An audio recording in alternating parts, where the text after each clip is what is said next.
One final act on this incredible summer of soccer for Rodri to lift the trophy and for the celebrations to begin both here and overseas.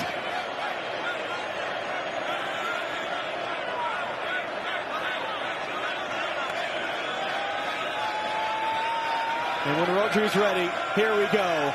Spain have won the World Cup.